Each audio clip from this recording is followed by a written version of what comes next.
Be fun, right? That's Carla's daughter, isn't it? Yeah, it is. I watch this webcam all day long. So people at home, they have no idea. We're live on YouTube, but not here. Hold on, let me get this going.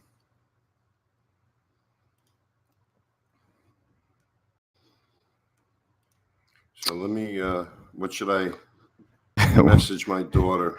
Where to go? Tell flaglerpodcast.com. Should be able to find it. By the way, the man, the myth, the legend, Anthony Neste. We live. Bam. Hey, buddy. Dude, I was absolutely honored that you would just reach out to me. So thank you very, very much. No problem. For the record, I didn't even have to hunt you down. I'm here. So we live, baby. Listen. So it's Flagler. I'm just writing. Yeah, no, she should be able to find flaglerpodcast.com. Or I tagged you, so she should be able to find it through your own Facebook page. Now, just flaglerpodcast.com. Yep, she should be able to find it. Okay. Listen, I'm calling. I've been watching your stuff. I mean, nobody. If you don't know who this man is, and you haven't checked out his Facebook page during this post, enjoy the show. You know what came to me just organically. You've probably had it happen to you. Said to you before. You're like the magic eye. You got such an eye. And I mean, correct me if I'm wrong, but as we begin this show, for those that are listening, if you don't know who he is, Anthony Neste, a legend in the photography realm. You've had quite the extensive career. At least you're saying the name correctly. The way it is now. Oh. It's really Neste. Is it really? Yeah. It's Nista. Oh, well, that's not how you're putting it. No, but it's Neste now because, some uncles had speeding tickets and they wanted to change the name, We had to hide under our identity. It's funny. I've yet to tell even AJ this, but I've got some great photos in Italy of the name on some streets and stuff. Oh, really? Beautiful. Because the family originally from Benevento, which is just outside of Naples, about 30 miles outside of Naples. That's where I went. Okay. That's why I was actually showing my wife.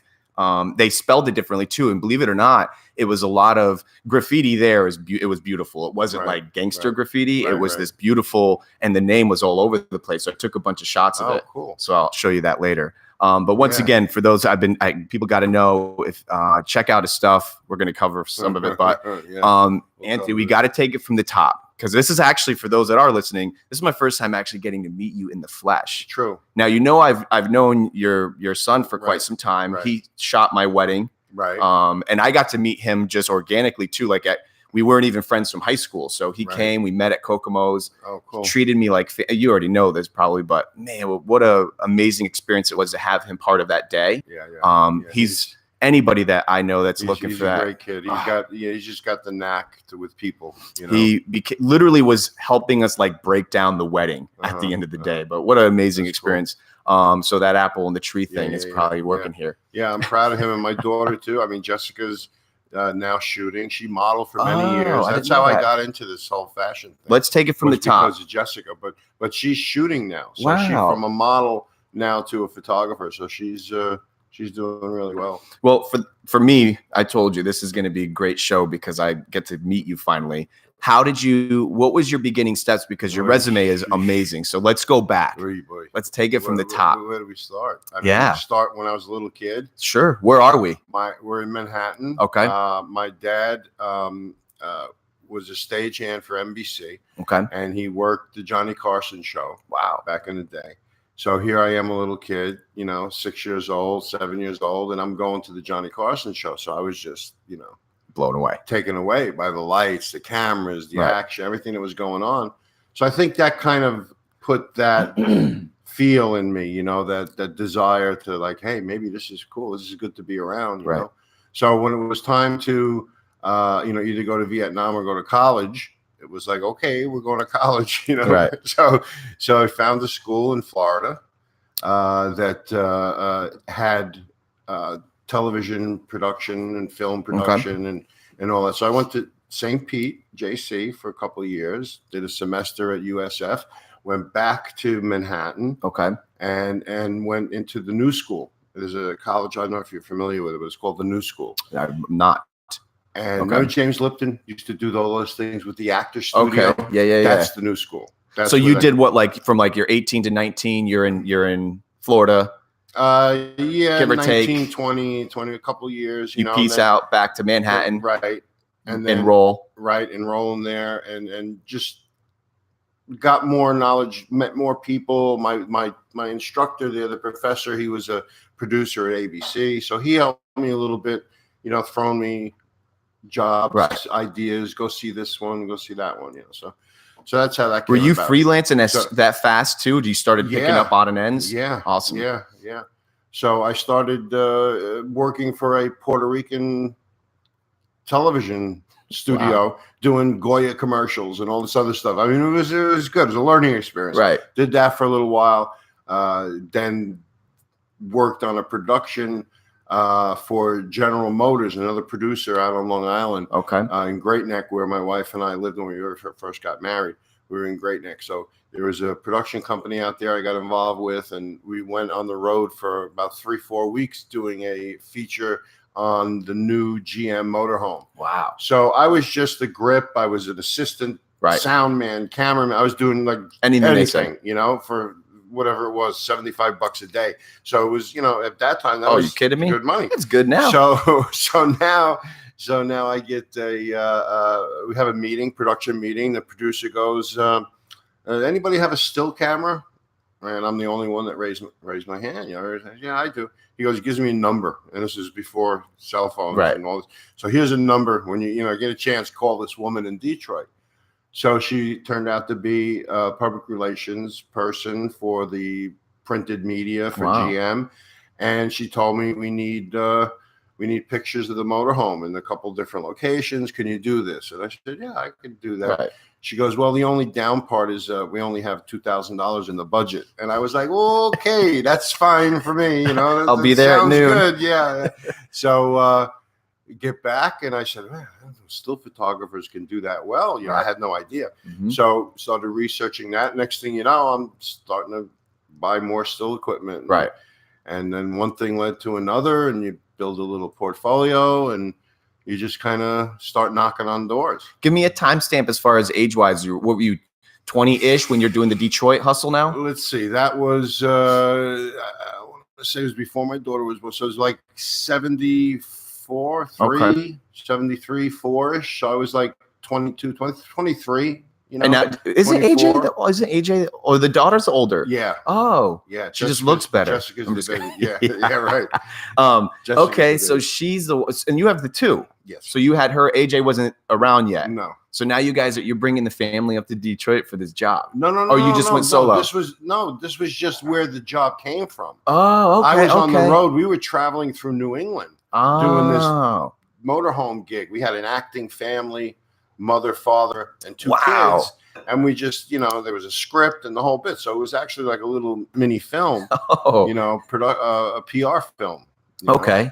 So that was it. So no, I didn't. We weren't. But the Detroit one was kind of you're starting to go independent, like under a name, your own alias, etc. Yeah. Looking back on it now, because I love this kind of stuff. Do you look back, like how did you start? Was it like, did you go under Anthony Neste, or did you have you just always kept it simple? Always genius. And one time a magazine put my credit down as Tony Neste, and my mother didn't like that. Oh no, it's just Tony. You're not Tony, Anthony. So it just stayed Anthony. So now let's fast forward. How does I'm sure you're picking odd and end jobs up. You're starting to build your resume. You're acquiring an arsenal of equipment. Right. Now, how does Florida get you? Well, Florida is still back in the picture. Okay. Yeah. I mean, it started with, of course, I went to school here, so I always loved Florida. I loved being down there. Any family before or anything, or just? Okay. No, just the Florida dream, which wasn't that. Yeah, coming down for college. So when, so then after, I built a little portfolio up, my, leave that thing on. Leave it on so we can see it. Nope. Tell me to get sucked in. So anyway, see what it did? Yeah. See? So anyway, what happened was I had a little portfolio together, and my cousin Dolores at the time was over the house, and she goes, "Oh, this is great." She goes, "You should come and meet our picture editor. Now, Dolores was the secretary to Dick Schaap. And if you know sports back in the day, Dick Schaap was one of the top writers, people in sports, interviewed, articles, everything. So he was the editor for Sport Magazine. Okay. So my cousin said, come up and see our picture editor and show him. I said, well, I have no sports. I know sports. I played sports, my whole life, but I didn't have any sports photography. So she goes, oh, no, I think you'll like it. You'll like him. You'll like Kevin, this, that, and the other thing. So I go up there and I meet this guy, Kevin Fitzgerald. And he turns around and I go to the door. He turns around. Are you Kevin? His hair's down to his shoulders. He's a real hippie. We're gonna get along great.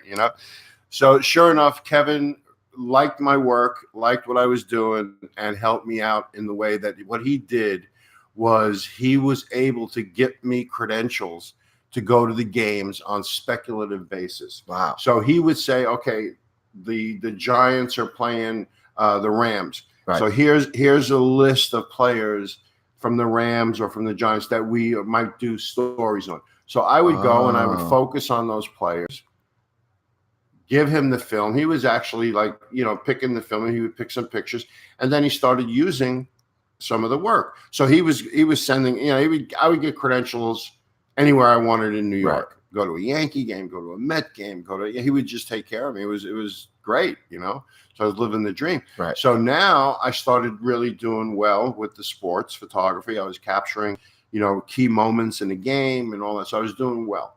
So they started hiring me and paying me to go to jobs and shoot. Instead of selling the product, you're on this retainer now. Right. So which now is I'm everybody's on dream. Yeah. Right.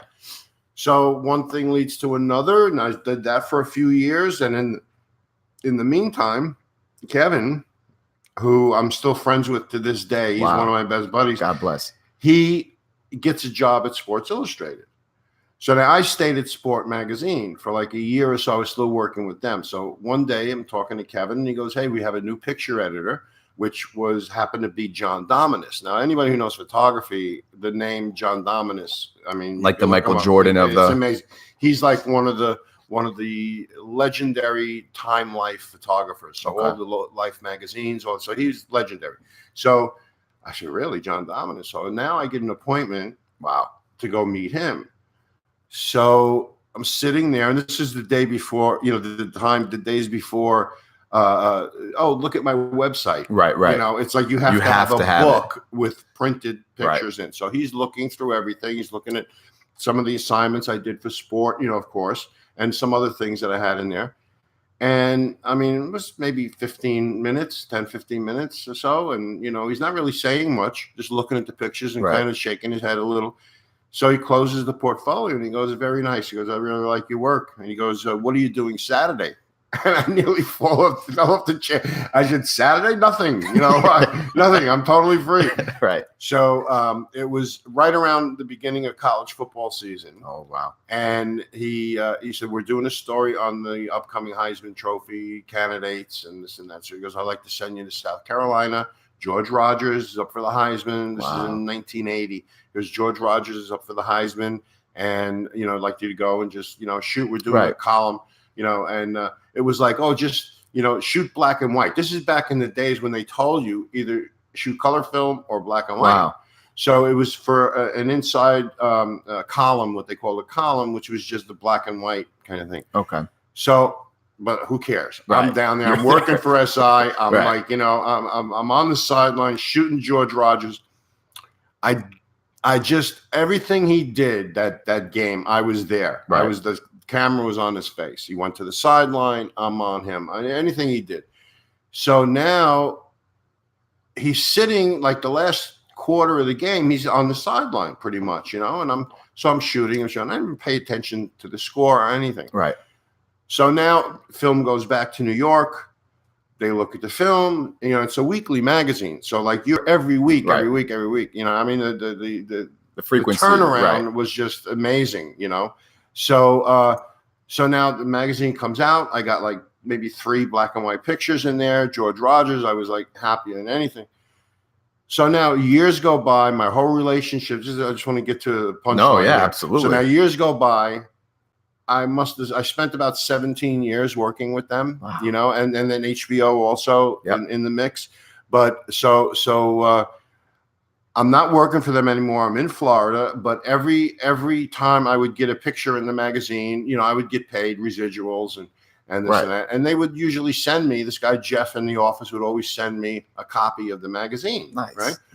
So I go to the mailbox one day. There's a manila envelope, Sports Illustrated. Oh, I must have a picture in the magazine. Right. I open the envelope and I'm looking and the cover and it says Sports Illustrated's most memorable games, or no, the NCAA's most memorable games. Wow. So I said, oh, okay. And I look, and who's on the cover? George Rogers. But it's in color, and I'm going. I knew that I shot black and white. So now I look inside to the story, and sure enough, there's like 2 full pages of all my black and white pictures, and I see the credit cover, Anthony Neste. I'm going, wait. So they hand colored this black and white picture and put it on the cover. You can see it if you go to the website. We'll share it afterwards. Yeah, it's amazing. So I say, look at this. After all these years. Right. I mean, that was in 1980. Now we're into like 2000. Yeah, I was going to say, when did you get this envelope? It was in like early 2000s. Wow. I think we look at the cover date, but I think it was like early. And after all these years, from my very first assignment from Sports Illustrated, I get another cover. Right. So I think I got like 5 total over my whole career. But like, I couldn't believe I get another cover after all so these long. Years. Yeah, after all those years. This is amazing. So because we can't skip a beat here because I don't want to go over the HBO thing because AJ had told me a little bit about that when we were getting to know each other, because obviously us being Italian, very precious moment for us to hear that you were on that show. I sent the link. I saw it in the thing for 2 websites. One website was for the models and stuff that I do now, but the other one, did you see the other one? Was for you were. Because everything's in there, the sports and the entertainment and all that is on that other website. So here we are. You're working you made the move for the sports magazine, and then you went to Sports Illustrated, right, as a permanent fixture, right? And you said, I mean, I was there pretty much. I mean, you know, we would get our assignments every week, basically. So, I mean, there were years that I was doing 100 days a year. Wow, for them, you know. So, but we would get the assignments usually during the week. Like the magazine closed on a Monday night. So all the sports that happened that weekend would go in and edit. I mean, they would sleep in the office. There was no time off between Sunday and Monday. Right. They were everybody was 24/7, like 24 hours, like right around the clock in the office. And so they'd finish the magazine Monday. It would go out and be on the newsstands Tuesday. It's incredible. Well, thinking about it back then, it wasn't like uploading it to the cloud. I mean, someone physically is hustling this.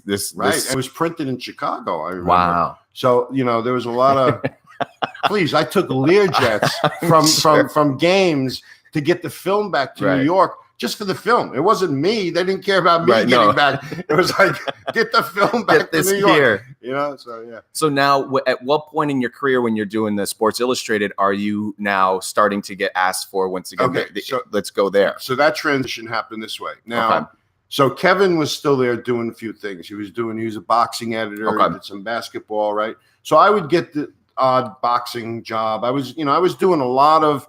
I was on the hockey beat for years. I was doing a lot of football, baseball, odd stuff, lifeguard championships, all this other weird stuff, marathons I've done, all the weird stuff. Wherever they sent you. Wherever they sent me. So I was kind of a jack of all trades, but I did a lot of hockey and a lot of football, baseball, and boxing, right? So now Kevin leaves Sports Illustrated and goes to HBO. Oh, boy. So now another year or so goes by, and HBO starts their in the late 80s, starts their championship boxing programs. And every weekend they would have HBO championship boxing. Oh, and it was a, pay-per-view. Pay-per-view was one of the first things. That's it. So I get a call from Kevin and he goes, "Hey, can you do some fights for us?" And I said, "Yeah, I don't see why not." Right. I said, "But let me tell SI what's going on." So I tell SI, "Hey, I'm going to Vegas. I'm doing I'm doing this Riddick Bowe fight and whatnot. And I said, oh, okay. Can we look at the film?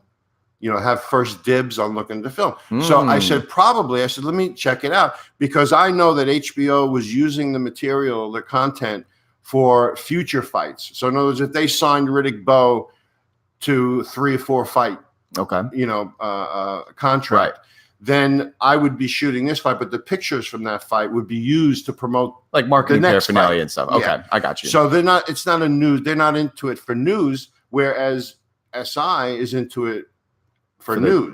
Right.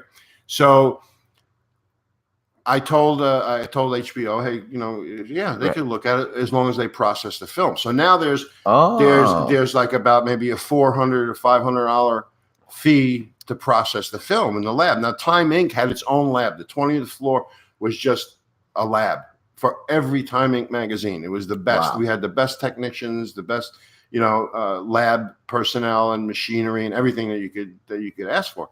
So now I tell SI, yes, you can do it, but you got to process the film. I said, okay, and we'll give you a day rate for letting us do this. Wow. So now the day rate at that time was $500 a day. Jeez. So here I am getting another $500, not for a picture, just for them looking at the film first. And they're processing the film. So they're going for maybe $1,000 just on, to look at my work. Then if they use a picture, then I get what they call space rate.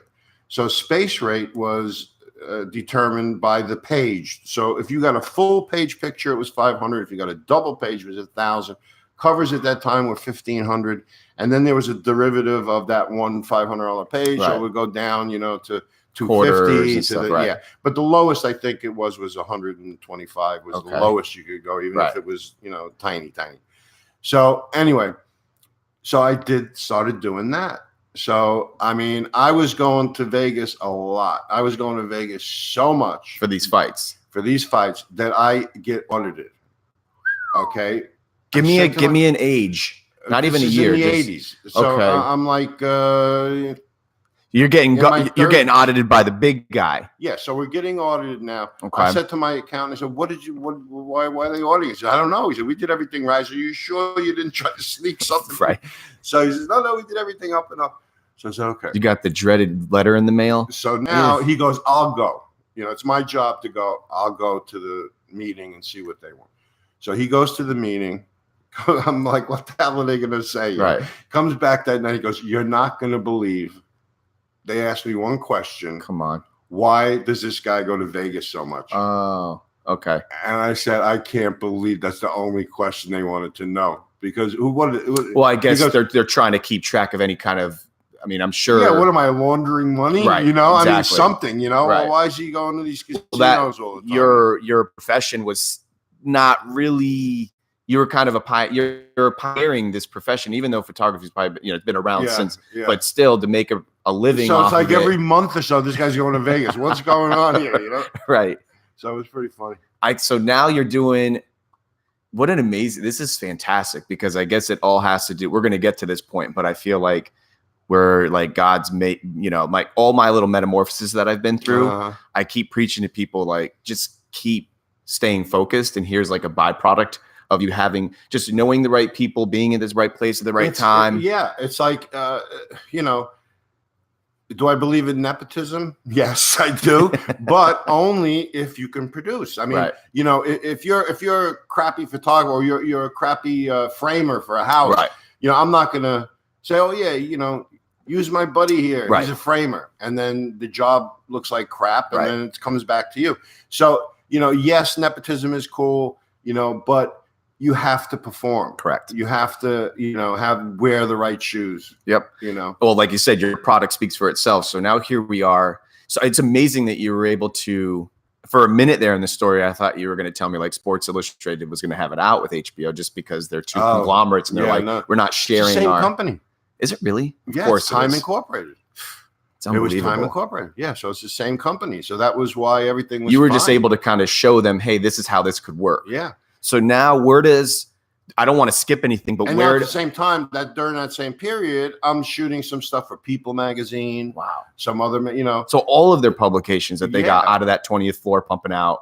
Yeah, you're getting building, the Time Inc. building. Is the common denominator though? It seems like, and correct me if I'm wrong, you just have an eye. You had a good eye for like, I'm sure there's an appropriate term for it, but getting people. You weren't doing a lot of landscaping and it was always people. Yeah. Which that's like a gift. You either have it or not, from my understanding in the photography realm. Yeah. So that's what was the common denominator across the board, right, Anthony? Yeah, pretty much. I mean, it's how you deal with people. And, you know, what I found is I've become friendly with a lot of people. You know, Mickey Rourke, Jim Gandolfini was, you know, one of my best friends over the years, you know, and I found that, you know, to reach those people and to get in with them and to, you know, I don't want to say get in because that sounds like I know what you mean. Way, but to get close to them, right? You can't you just have to treat them like a regular person, right? Like, you know, like I met Jim, and we didn't talk about his acting, we didn't talk about this and that. We talked about other things. We talked about football, we talked about sports, right? You know, and same thing with Mickey Rourke. When I met him, we got friendly, and I was on a movie. That's another story how I got to that movie. That's my beginning actually of doing film with HBO. But he found out I'm on set, and he found out that I'm a boxing photographer, and he was a boxer. Mickey Rourke, you know, like boxing. He fought, you know, kind of semi-amateur or whatever, you know, semi-pro. I mean, and he you know, he loved boxing. So that's how we struck up a conversation. Right. And, you know, next thing I know, he's like, you know, doing this to me, you know, come with me. So I go in the trailer, you know, in this trailer, and, you know, we're smoking cigars, we're having a shot of tequila, we're just hanging out, you know, talking about boxing. So then now when you go on the set and I'm working in a working mode now, and he's out there and he's working, all I got to do is say, hey, Mickey, can you stand over here? Right. Oh yeah, no problem. Boom, boom. And, you know, there's aspect. Yeah. It just works. So like, you know, it's just a quick picture. He knows I'm not going to take all, right. But I see something and I want to shoot him there, and I do it. So now the other actors, which was Steve Buscemi, Ted Levine, I forget David Keith. So there were some good people on this movie, and Dermot Mulroney when he was just starting. So they're all they all want a little piece. They all see me talking to Mickey, and like, oh, Mickey's friendly with this guy, and then so now, you know, hey, Dermot, come here, you know, can you stand with this guy? So now I'm doing these 2 shots. I'm doing all these extra pictures, you know, that I'm sending into HBO, and they're going, oh my God, how are you getting this stuff? You know, so these, from a layman's perspective here, and a novice and not knowing that industry, these photos that you're taking, are they more for their own, like their own chronicles of HBO and how the movie was made? They're for publicity. Okay. Yeah, it's all for publicity. So you're getting shots of like in scenes for movie posters, commercials. I was sent specifically to this film, which is the first film I did, because they wanted, it was a cowboy movie. It was called The Last Outlaw. It's still on HBO now. It's a pretty good movie. It's The Last Outlaw. If you go to HBO now, it's still in the list. But the picture they wanted for the poster was this one scene where the posse is riding over the hill and the dust is flying. There's like 12 of them on horseback. So they wanted that kind of action picture for the poster, right? So that's why they sent me, because the guy they had there didn't know how to shoot action. So I had the equipment, and everything he needed. I had to know. So I go there, and it's supposed to be shot, let's say, on a Tuesday. They pushed it to Wednesday. Wednesday pushed to Thursday. Thursday pushed to Friday. So it was like 4 days before I actually shot what I was sent to do. Right. So all that in between time, I was just shooting his other stuff. I'm not going to stay here and not shoot anything. So that's when you're getting friendly with all these guys. And it worked. So next thing you know, you know, HBO looks at the stuff, and I'm on another movie. I'm on another movie. I'm on a comedy special. Wow. They started doing with Martin Lawrence and what's the other fellow's name? Will Smith? The Godfather of rap there. I forget his name. Oh, I don't know. You'll see the picture probably. You'll remember. But Ice Cube, Dr. Dre? No. Simmons. Russell Simmons. Yeah. So now it was him and Russell Simmons, and they're doing Def Comedy Jam. It was the first that kind of where they're doing it in the Apollo.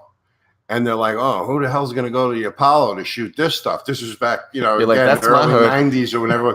So Kevin goes, hey, get Tony. He'll go. Get Neste. He'll go. Right, so sure enough, yeah. There you go. Here I am in the Apollo. I bring my buddy. Jeez. I bring my buddy Dennis with me, who's this Irish redhead. Not sticking out at all. Here's these two sore thumbs, like Right. in the middle of the Apollo. So we had a great time. Incredible. We had a great time. So I did quite a few of those. I got friendly with Martin Right. and Russell. They knew me. They knew who I was there for. So I started doing all that stuff. And then, just kept kind of Where's the Sopranos come in? It's got to be close. Well, we had already moved here. Okay, so we're now in you're Florida. Here. All right. Okay, we're in I don't want to Florida. skip anything, by the way. Is that No, we're just having a lot of well, great experiences on well, phenomenal movies and gigs and things of that nature. Doing all that stuff was great. On a tangent, because we'll go over this again, because I find this to be fascinating from a contractor's entrepreneurial standpoint. At any moment, I'm sure there's got to be, this is probably a pretty rhetorical question, but do you have some like come to Jesus moments where you're like things are just, even though the glam's there, the jobs are there, but you know what I mean? Like whether it was obviously being independent to some extent, were there times that you were just met against, like all odds were against you, even though you may have been going to shoot? I never thought of that. No? Mm-mm. So you didn't have any major, like you were on the brink of not working with them because another dude was muscling in or anything crazy? I kind of kept things my are own. just. I kept my own. And the reason is because I produced. Right. And that's like with any job like that. If you don't produce, the saying was you're only as good as your last assignment. Mm. So, if you go to an assignment and you screw it up, if I go to, to do a horse race or a football game, and I don't come back with anything, or my cameras were broken and I didn't know or whatever. And oh, well, that's it. That's some don't powerful hire stuff him though. Anymore, You're only as good as your last gig, basically. Yeah. Wow. Yeah. It's pretty much. And that's because there's a lot of people's reputations on the line because it's a trickle down. Right. I'm in the field. So what happens after I bring that material back to the office? Right. Other people are on the line. Mm-hmm. The editors, everybody. Yeah. To show the editors the right picture. And what you're capturing is time sensitive. So it's not like, do that again. Yeah, exactly. Hit it again. Exactly. But so now you're getting Florida based. Right. So now what happened was I did a lot of Super Bowl. HBO also had Inside the NFL, the show Inside the NFL. So when that started, they needed material to publicize that stock material. So they were sending me to football games. So I was doing maybe a half a dozen games a year just for Inside the NFL. But then when Super Bowl time came, they wanted me to go to Super Bowl. I did 14 or 15 Super Bowls in a row just for HBO. I've had a horrible life. So this is incredible. So it was pretty cool. That was pretty cool. So now at one of the Super Bowls, don't get too far from this. Our listeners will get mad. So now after one of the Super Bowls, being at one of the Super Bowls, we would have a media room. So all the photographers and media people would sit together in this media room. There was free beer and sandwiches and everybody like a green room for the talent. Pool tables. There'll be this and everybody just hang out, and just kind of get together in the downtime. So we're sitting there one evening, me and my buddies from Sports Illustrated, a couple other guys, and this guy Dan Edwards, who was the PR guy for the Steelers, that I'd known Dan for a long time from being with the Steelers. He comes in, hey Dan, sit down. He sits down, and we start just talking, about what are you doing? And then he says, I'm moving to Florida. And I said, you are? I said, so am I. I go, what do you? He said, well, that new team in Jacksonville. He says, I'm taking over I'm being the director, public relations director for the Jaguars. Jeez. So I said, really? I said, that's cool. I said, I'm moving to Flagler. I said, I thought it's about an hour or so away. He goes, you are? He goes like that, you are. He said, do you want a job? Team photographer? And I said, you're kidding me. I didn't even move to Florida yet. And this guy's offering me this job. And I said, yeah, that sounds pretty cool. And I said, yes. So here I am now in Florida. and working for the Jaguars, now you got to remember, they had not one picture of anybody anybody from nothing for this thing. So I had to just start from absolute scratch and get office people, players, locker room people, equipment people, everybody, right? So give me a year. This was 95. 95. Yeah. Here we go. So now AJ, my son is down here with us, right? So I take him with me to help me a couple times at the game. He's got to be freaking. So now Bobby Monica, who I love Bobby, he's a friend of mine. He was the equipment manager for the Dolphins for many years, which, Dan Marino and I go back, so that him and Danny go back. So it was like a whole mutual kind of thing. So now Bobby is the equipment manager at the Jaguars. I'm up there with AJ, and he's Italian, and he goes, "Hey, my son." He goes, "Hey, you." He says, "You want a job here?" He goes, "I need another Italian in the locker room." So he hires AJ to be an equipment assistant, locker room assistant, right? So now here's AJ's around my age, so he's not even out. He's what, like ninth 8th grade? Yeah, ninth grade. Oh, so now, God. So here's AJ working for the Jaguars, right? Doing all the home games, helping all these players with their equipment, getting everything organized in the locker room. And then during the game, you ever see the guys with the X on their chest? Yeah, that's AJ. So he's out on the sideline, getting balls, helping the quarterbacks, hitting Mark Bennell in the head with a ball. I mean, it was funny stuff. He was even on the jumbo screen. Right. So anyway, my wife and I laugh about that all the time. But, the quarterback's got to throw back. You got to toss it back to the quarterback, catch it, toss it back. He tosses it back, and Mark's not looking and smacks him in the head. Helmet free? It was on the big screen. Oh, okay. He's in the middle of the game. Wow. No, it was like before the game, during warm-up. Okay. So it was pretty funny. So anyway, I did that for the first year, traveled with the team, every away game, everything. And it was fun. It was good. I made a lot of friends, met a lot of people, but it was not for me. Really taxing, I can imagine. It was not for me. The money wasn't that great.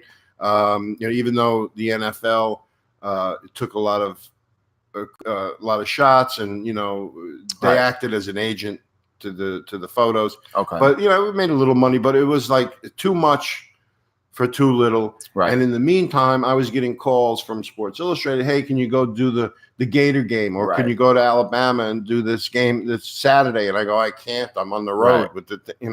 So I was turning down some good money for not so good money. So I did that for a year. Okay. AJ stayed there for 3 years because every home game he'd come home with a new jacket, new sneakers, it was a cheerleader or two. Yeah. Don't tell Megan. I'm just kidding. Yeah. But no, I can imagine. Yeah, you would have to rip me out of there. I mean, at that age and being around that scene. Yeah. God bless. Yeah, so he did 3. You did your 3 year. years. I did my year, and then I get a phone call in, I guess it was about 90. I was still doing HBO stuff, living here. 98-ish. Yeah. So I get a phone call from HBO, and this girl, Patty, now who's in charge, of the photography. She goes, we have a new series starting that I think you're made for to be on this. I said, really?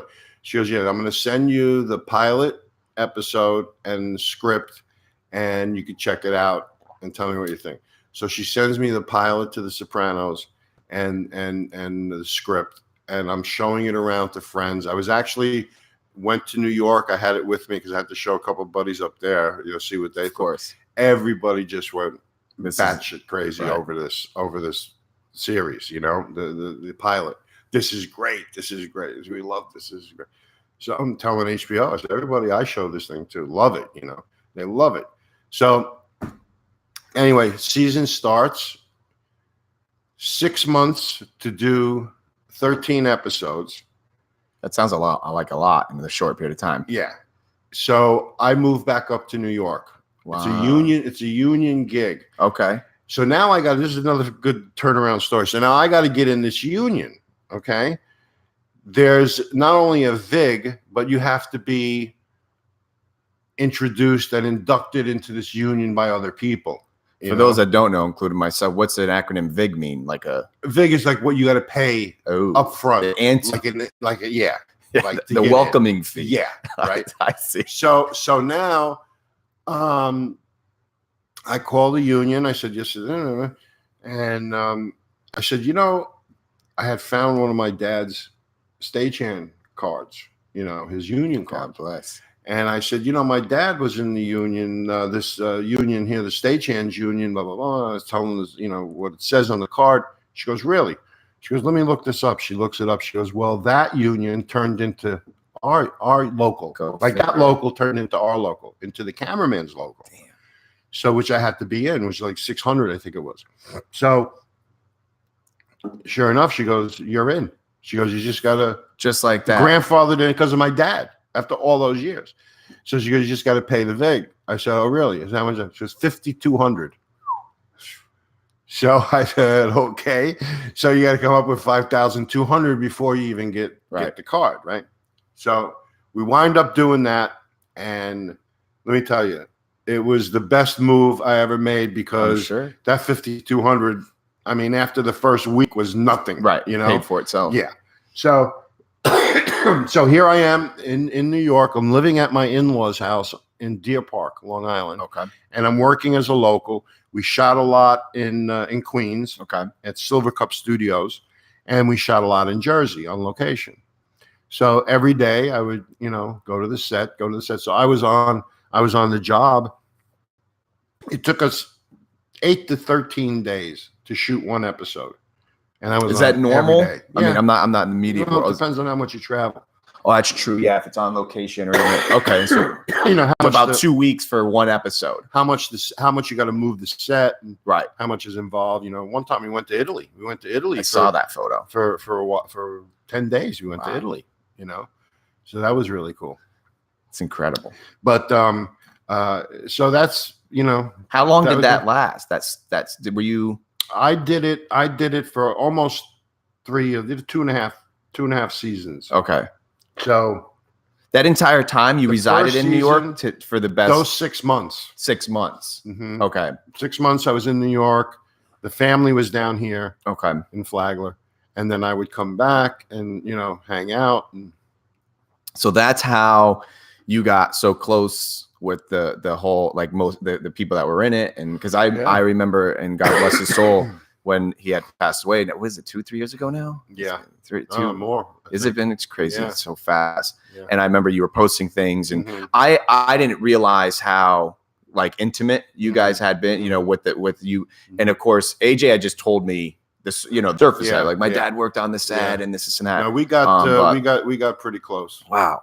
It's absolutely incredible. We so one day we're off season from the show, and I get a phone call. The phone rings, and I'm looking at the phone. I'm saying, what the heck is this? I'm not sure if I said, who's this? New Jersey number. And I kind of got an inkling, who it was. I said, New Jersey. I said, could this be Jim? I pick up the phone and I go, hello. He goes, hey, T. I said, well, yeah, what are you doing? He says, don't you live in Flagler Beach? And I said, yeah. He said, well, I'm on 95 and I just saw a sign Flagler Beach, like 10 miles or whatever it was. I said, you got to be kidding me. I said, well, you got to come over, we'll hang out. We'll have a beer, have lunch or whatever. So he winds up coming over. He's driving a U-Haul truck and I'm by himself. And I'm going, what the hell? What's this? He says, Marcy, his first wife. Oh boy. Had an apartment in Tampa. She had furniture there. She flew him down. She goes, you got to fly down, get a truck, get my furniture and bring it back to New York. So here he is by himself driving this U-Haul truck. So he stops by me. We have a beer. We have lunch. He stayed for 2 days. He didn't leave. Love it. She was calling, where's my furniture? He goes, oh, I got a flat. It was pretty funny. So we hung out. I brought him to the dog track. We hung out. We went out to dinner. I brought him to La Bella's. We had pizza, those stuff. We had a great time. That's incredible. So he goes, I got to go back. I goes, I love it here. He says, so he always liked Flagler, and he actually had an intention of maybe looking for a place in the hammock or something eventually, but that just never materialized. Yeah. But he wound up buying a $10 million fixer-upper in Brooklyn, Brownstone. Jeez, a fixer-upper. Fixer-upper, $10 million. Yeah. Jeez. So, and he was God bless his soul. He was young. He was 50 something, 50. And was it a heart attack? Yeah, well, Jim, he had his what he was a man's man. He did what he wanted to do. They call it going hard in the paint now. Yeah. He went hard in the paint. No one's going to tell him, Right. Don't do this. This is bad for you. Right. He'll eat more of that, Yep. Hey, that's got a lot of fat in it. Oh, yeah, it's good, Yeah. That photo, did you take the one that was in Naples? Which one? I know we did. There was this one that you sent me today, or I may have seen it in the past, and it's gorgeous. And just have like being there and have seen it, like it's just incredible. So my grandfather is from Naples, and it was really? It was amazing I was able to actually like. I'm a big fan. I don't know. As I've been traveling now, I'm a big fan of like putting my hand on the objects that are special. So like whatever it is, the Colosseum, or it doesn't have to even be Italy based, but like I feel like I really was there. Right. So I put my hand on like the very building that my grandfather like came from and stuff. That's incredible. Who's he holding? His son. Wow. So now his son is born, and what is he, about my age, or is he winds up? This was in I want to say 2001. Maybe the son was born. So anyway, the son is born, and I said, "Hey, congratulations! I can't believe it. We got to take some pictures and all." So he goes, "Yeah, this is unbelievable. I love it. I got my little boy." Right. I said, "Well, good." I said, "You know what? You're never gonna forget my birthday now either." Same day, May 10th. Get out of town. He's born on May 10th. My birthday. Aren't we there? Are we last 3 days? Yeah. Wow. Last weekend. So what, he's like 20-ish? He's got to be. So yeah. 20. So he just turned 20 or 21. Wow. So now and he never forgot. I would always get a phone call, a text, a card, something like, "Hey, how's your balls?" That was his famous saying. "Hey, how's your balls today?" So yeah. So now the kid they're coming out with the Soprano prequel. Did you hear about this? No, I have not. Are you at privilege to talk about this? Yeah, no, it's out. It's public. Okay. Public. They're filming right now. What it is you heard of sequels. Yes. Well, this is a prequel. Like the Star Wars did. They're going backwards. He's the dad. One of the first episodes, or the first season episodes that we did a flashback to the Soprano family back in the 60s. Okay. So what they're doing, the movie is starting in the 60s. The prequel starts, and the kid is playing his dad. This is going to be amazing. Yeah. It's already out, or they're filming right now. This is filming. Incredible. Yeah. Are you getting asked to? No. Okay. No, I'm like, You've done your thing. Yeah, I've done my thing. There's, Right. But it's just, wow. And everybody who was in The Sopranos, they can't use here because it's too far back. So it's kind of given them an opportunity to find some new talent / keep his father's lineage going here. Wow. Yeah, it's pretty amazing. I had no idea about this. I'm sure because of it's not being on for so long, etc. I'm sure, unless you're like a huge buff on it, I would not even know. Yeah. So when's it supposed to come out? I would think if they're filming it now, it's probably not going to come out until next year. Wow. And they'll probably keep it HBO based, I would imagine. No, it's a feature. It's a movie. They're doing a movie. Yeah. Oh boy. Yeah. We need a good Italian movie. We haven't had one in a while. Yeah. Well, did you hear Leonardo DiCaprio? Not. I don't even know if DiCaprio's in it, but was that a pun? Because you said DiCaprio. Yeah, I know. No, I actually really do like that guy. No, but I think Pesci. What's his name? Pesci, Pacino, De Niro. They're all getting together for The Irishman. And I heard about that. The comedian, the Italian comedian guy, Sebastian something was in it. Santi or something. Because I watch his stuff on cable, on HBO or he's good. Showtime. It's funny. Yeah, he's funny. I like it. It's funny. He's actually one of the few that I'll show my grandparents because they don't like a lot of the F-bombs and all that jazz. Yeah. But he keeps it pretty funny. Well, I love when he's telling the stories about his family, and then I like showing that to my grandparents because we can relate. But man, what an amazing! So this is fantastic. I didn't know like all of the incredible. Now let's keep it chronological. So now you're back in Florida, but I mean, unfortunately, you have to take a lot of photos of these women. Unfortunately, I feel horrible for you, and I'm sure you're seeking a lot of. Is that what you got? This is for you. Oh, I got a gift. Oh man, when it's funny. And by the way, I loved you busting my balls on Facebook today. You don't have a lot of photos of you. You really are a little Bruce Wayne on there, but I don't blame why when you've got this in your arsenal. But geez. So how did this start to pick up to where you're obviously taking photos of these absolutely drop dead gorgeous women, and it's become kind of your next portfolio, like phase umpteen of what you're doing. I can look at this all day. Yeah. This is mine. Yeah. My wife's gonna love this. Well, Babe, wait till you see this. This is incredible. Is she in here, by the way? Go to the front page. Oh, we've got signature. Oh, you signed it for me. Yeah. Yes. Thank you, man. You're welcome. This is history. So how that heads. really came about? I mean, I really didn't have that much experience shooting, models and women until I got an assignment. It was after the first year of Sopranos in the off time, in the our hiatus time. Okay. I get a call from the PR girl from The Sopranos, from HBO. She goes, talk to Mary. She's got something she wants to talk to you about. I said, okay. So anyway, she turned out to be the public relations person for Pearson Media Television, which did Baywatch. I see these photos. Okay. So now she asked me if I can go to Hawaii and shoot their 4 lead pilot women. Stuff. Oh, no. 4 lead. Okay. Yeah, during the show. I see. During the show, and take them off. And is Pamela in this roll? This was after. They call it gallery session, which is like the setups and So I said, yeah, sure. So now I tell everybody I'm going to Hawaii to shoot Baywatch. So the first thing out of AJ's mouth is like, "You're not going without me," So here I am, making these plane reservations, getting AJ to come as my assistant, of course. So I'm going, oh man, I really got to do a kick-ass job on this. I said, I'm not really that familiar with, shooting the women, and the swimsuits in the outside with the women and this and that. What am I going to do?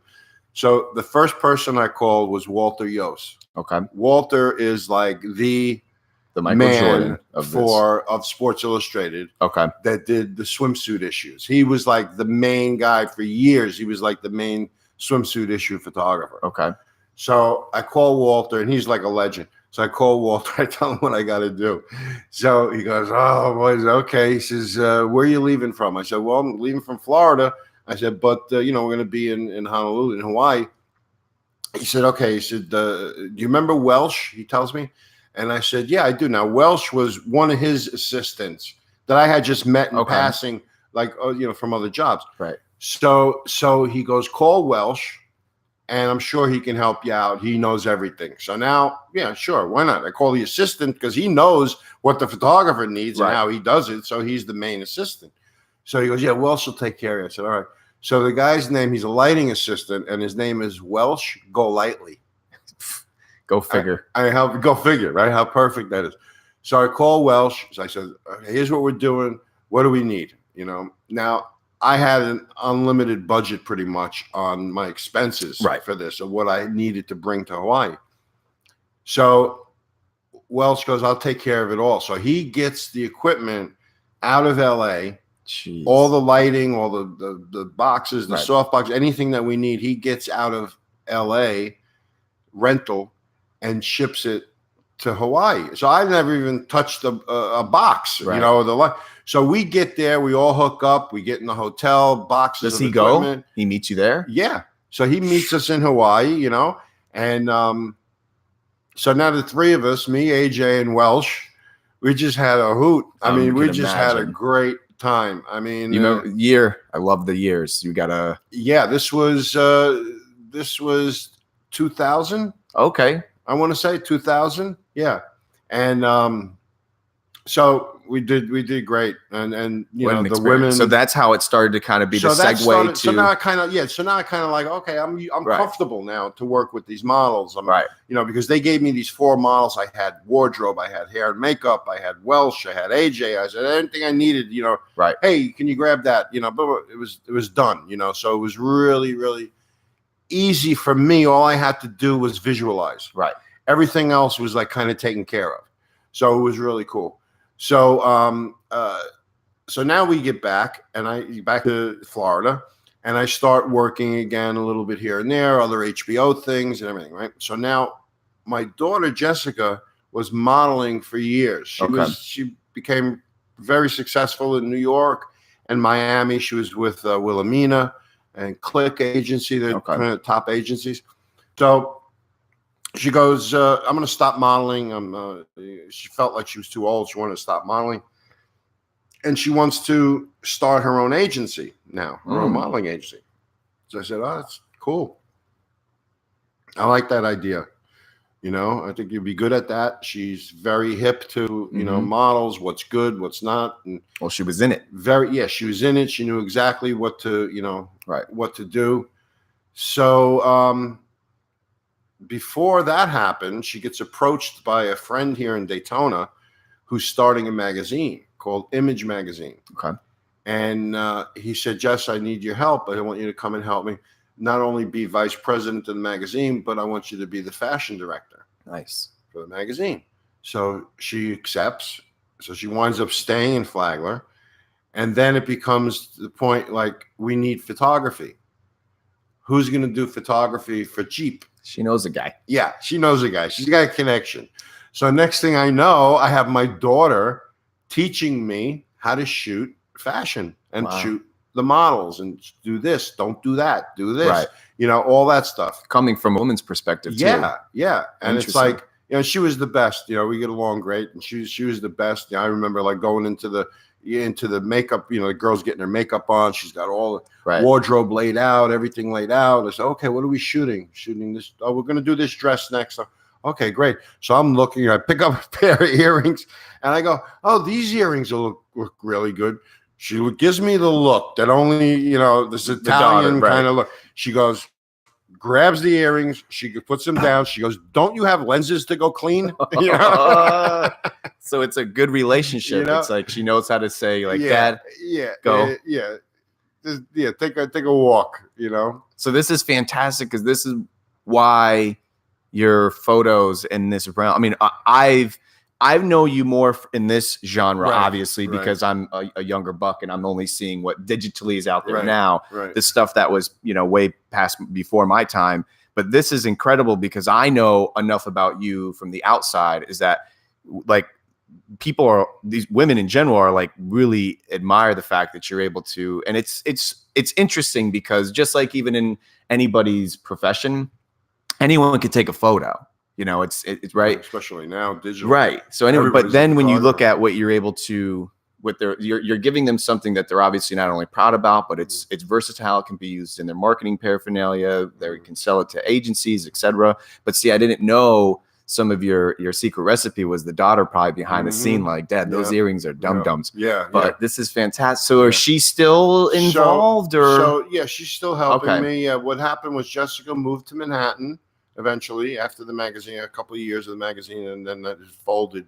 The you know, our economy kind of dipped a bit in 10, 9, 10, 08, 9s. So the advertisers just didn't have the money, and it was a printed magazine, and we were printing like 35,000 issues quarterly. Wow! So it was handed out to all the advertisers. It was pretty well distributed between Daytona, Flagler, and, you know, Volusia area, and we were gonna hit the Disney hotels and kind of get in there, but it just didn't work out because of the economy. What happened?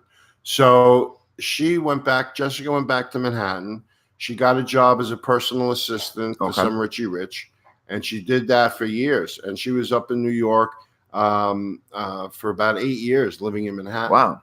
And now she just recently moved out of Manhattan and came down here. She wants to pursue her photography. Nice. She was doing it in New York the last year or so, and she got very, very good at it. So she said, I want to travel around. I want to pursue what I want to pursue now. So she's back in the hood. She's back here now. She's going back up to New York because she has actual photography jobs waiting for her. So she's going up to New York next month. Then she's going to go to Miami. I mean, she's been to LA already doing things. She's, bouncing around. A model hired her and brought her to the Bahamas to shoot. Nice. Is she finding a genre that she's shooting? Is she more like she's doing like actual? She's doing fashion. She's doing, she's good. She's good in her own way. Awesome.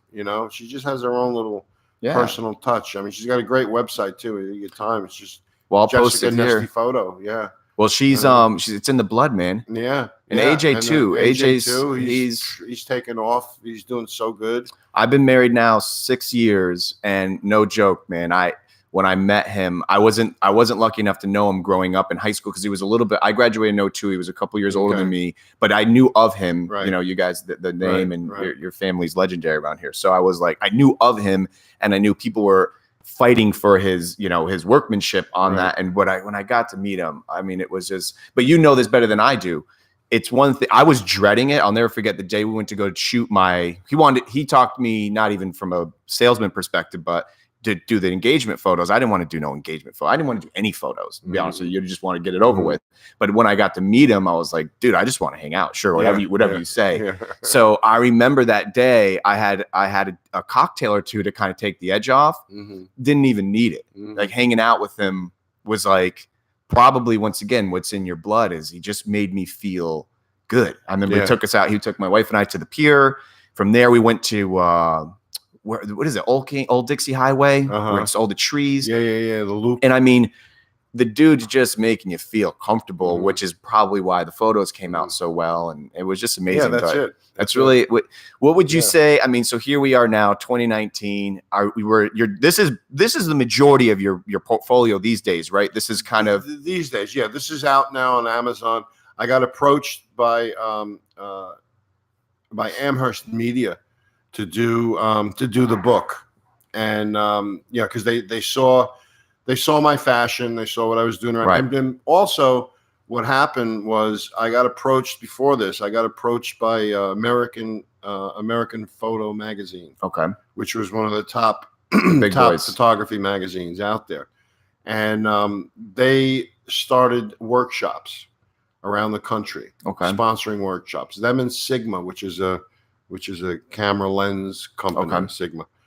So the two of them sponsored these workshops around the country every month in a different city.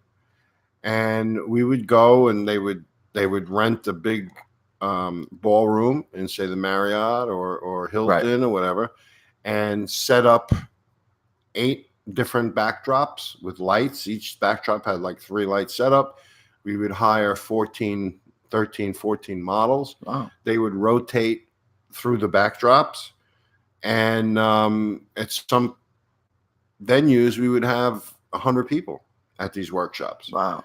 So Sigma would come, bring all their new lenses, and actually be able to get the lenses and the equipment into these people's hands so they could physically use them. Oh, I like this, I don't like this, whatever.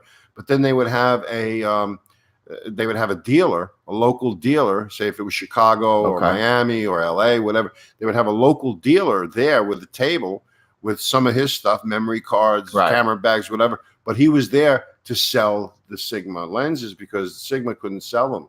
They needed through an authorized dealer. I see.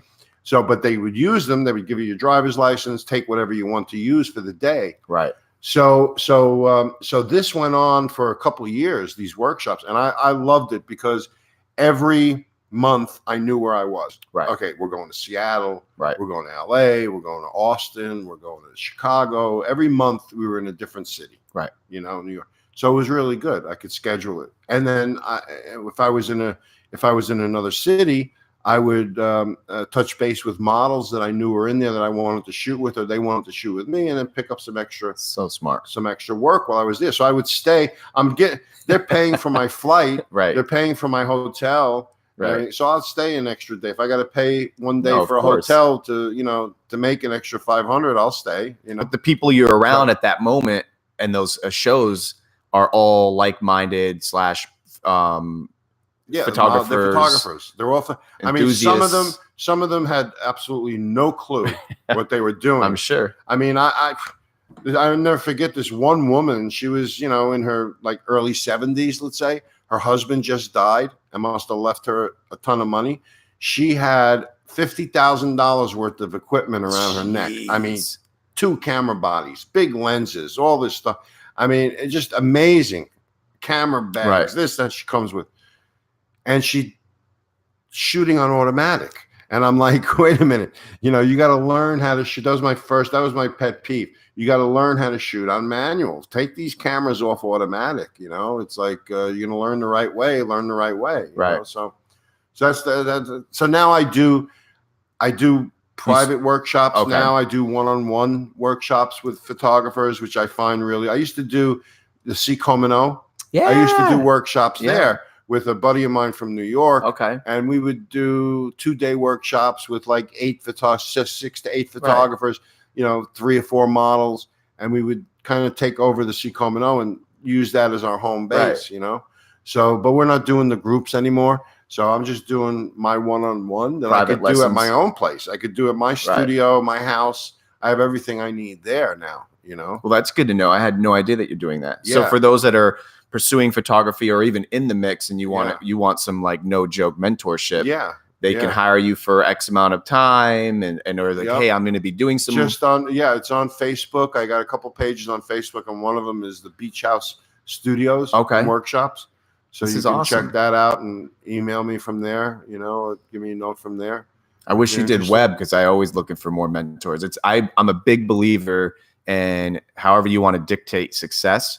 Mine, a lot of it was if people that are, it's been flattering. People are starting to kind of coin me as like, oh man, I don't think I'm yet. I still want a little bit more not tangible stuff, but a little bit more peace in this. But point is, I've always surrounded myself by people like yourself that are in my field that can tell me, don't do this, do this. And I was telling that to someone who's like 20-0 the other day.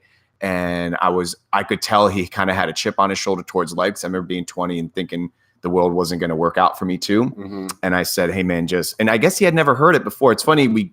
Things that we go through, we just assume people have heard it because it's such normal rhetoric to us. But the dude had never heard someone ever say like, wisdom is actually learning by the mistakes of others. Something that I would imagine it's been said a billion times. He never heard of it, that concept. But I said, yeah, man, just like always pick, and even if it's not career wise, just surround yourself by people that have done it. And you're gonna save that much more time, that much more money. What would you say, Anthony, right now in your life as a whole? Like, how are you seeing? What are some of the things that you're like? Some love and some free advice for those out there that are listening, that are pursuing. I mean, I know. Oh, and by the way, I did want to say this today.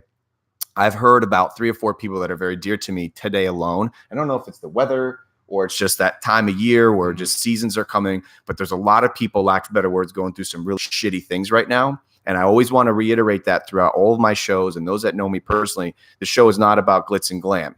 This show is about real people going through real things. And right now, if you're going through something really shitty, which I know is about 3 or 4 people, my heart's on you and you're going to get through it and we're going to get it. And I don't want to say sending prayers, but stay positive and we'll get through it. Right now, what are you seeing in your immediate space from a photography's perspective and where this has evolved as those that are pursuing this? What would you say some things you're like, look, don't even waste your time with this? Or do you have any tricks to the trade? I mean, yeah, you have to get really positive and good mentorship. Like find something or someone that you want to emulate maybe and kind of use that. I mean, I've done it in my photography, you know, nothing is new. Nothing is new. I mean, there's a lot of times that I'll see an image by an old master, Herb Ritz or anybody, you know, back in Lagerfeld, any of these older guys, you know, that you see a picture of, Man Ray, that it's like, oh man, I like that. Let me try to, you know, do my homage to that, you know, to that. And I've done that. I've done that in the past, recently too. But I think what you have to do is have the stick-to-itiveness. It's almost like it's like sports. If you know that first of all, you have to have to be good at what you do. You have to have the right conceptual fabric of what you're doing to, to really pursue it in the right way. Right. Whether it's sports, whether you're a football player, a baseball player, or a photographer, you have to stick with it. You have to find, the right way to do things and just stick with it, whether it's practicing overtime and staying extra. It's like the kid that stayed extra in class. Yep. It's the same thing. Just stay overtime, do your overtime. Just, stick with it. Yeah, you got to stick with it. It has to be your passion. So anything that's your passion, I think you could succeed in if you're really passionate. So some people have the BS passion, Yes. Oh yeah, I like that. Then all of a sudden, you'll see them in another couple of months. Oh, what happened with that thing you were pursuing? I couldn't deal with that. Or I didn't like this guy. Or I didn't, they always have an excuse. So just don't have excuses. Just go and do it. Go and do it. And that's one thing. AJ was an awesome athlete. I mean, he did very well with baseball, and he the same thing. He pursued it, and he had a passion for it. He still does. And he was the guy that was taking 100 extra swings at the end of practice in the cage. Right. First to come, last to leave. And that's what you have to do. Yeah. Yep. That's what you have to do. Were you, correct me if I'm wrong then, because what I'm extracting from you is probably also, you're not the dude that gives out second and third place awards either anymore. Like that probably in your, it's be good at what you're doing. No, it's like these kids playing, all these mommy sports, and it's like everybody gets a trophy. Right. I'm not into that. No. The winners get a trophy. Yeah. It's, and I think it's, there's value to being appreciated and acknowledged. Absolutely. And growing up as not always quote unquote the winner. It's good. It's good to be acknowledged, and but it's also know what losing is like, or being second. Very, is very, like. very good. It's funny. I had somebody the other day, and just some banter. We were talking about, I don't know what it was, but they were trying to apologize for something being negative, some kind of negative connotation. And it wasn't even directed towards me. And I said, no. I said, don't fix that. Like, don't apologize for that. And don't feel bad about it, because it makes the sweet that much sweeter. It's okay.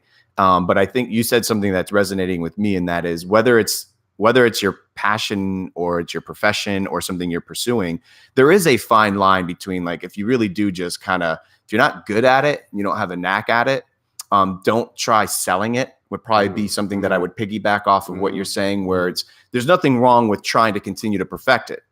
For those that know me really, really well, when I was younger, I'm still don't even think I'm that great at the soccer, but I've been told I was horrible. Like, I was never the coolest soccer player in this area. And now here I am, 35, and I'm still kicking a ball. I'm not the best, but there is a level of becoming better. Right. But there also is a fine line of not saying you're great and not charging for it. And I think what I'm seeing in my immediate space, whether it's from a web perspective or anything contracting based, because we see it all the time now from a digital perspective, selling this online dream of work, just do you, which is great. There's not too many humble attitudes around. No, there's not. And I'm advocating, like, relentlessly. And those that I sit down, whether it's on the show or even in my immediate area, with a lot of people that are literally starting the exact business that I've been doing now for 15 years. I sit down with them, I high five them, love them, pray with them, 9 times out of 10, buy them lunch. But I make sure they understand to do it again, to do it to the next guy, because there's going to be someone interneting, whatever capacity. I don't care if it's social media, web development. I don't care what it is. I don't even care if it's in a different genre to begin with. Love them. Painter on painter, love them. Help them out. Because I believe, and I had to figure this out such the hard way, Anthony, is that not one client, not one project, not any is ever going to be my source. You know that way better than I do. Whether it's HBO, Sports Illustrated, they're not your source. Your product is what speaks for itself. And I'm a big believer in the guy upstairs. So I believe that you do right, and it may not happen overnight, but now I feel like the God that I serve it's treating, I can't turn a left or a right without someone saying, my friend, my family, my this or this. And it's like the referral factor is happening, and I couldn't have paid for that. I don't care what business group you belong into. Sure. You can't buy good referrals because those people, you shaved 99% of the bullshit away where it's, this is what I can do for you. You got a guy, imagine a guy like you, when you got repped, you didn't have to go, sell anything. It was you going down and saying, this is what I can do. What time do you need me there? Right. But once again, I could tell you with my mouth, but it really is, I'm very humbled and I'm very appreciative that you would reach out to me, man. Because I don't know what the hell I'm doing. This when you mentioned me and you said, you said something great. You were like, I'm ready for, I don't know what it was like. I sent you Sopranos something or other. You sent me like an image and said, I'm ready or something. And I was like, are you kidding me? I would be flattered. But yeah, man, we'll share all the links and all that. And I mean, your portfolio speaks for itself, but I really appreciate you big time, man. Yeah, no problem. Anything else? I think we did. See how it goes crazy. Yeah. How long has that been? I think we did. We're at 2:36. What time did we start? 1-ish? 1:30-ish, maybe 1:20. I think we did good. I wonder if anybody watched. We started late because Jessica was at the gym. So that's the daughter. You think I can get her on? AJ is supposed, maybe you're going to be the tipping point. Maybe. He was supposed to come on, and then he said, no, let Megan come on. I said, AJ. Megan? Yeah, because he thinks, she is. She's phenomenal too. She's always got, but I want some AJ. You're coming, buddy. Yeah. Come and get him. But look, I really appreciate you, man. Thanks for coming. Problem. Bam. Let's get this.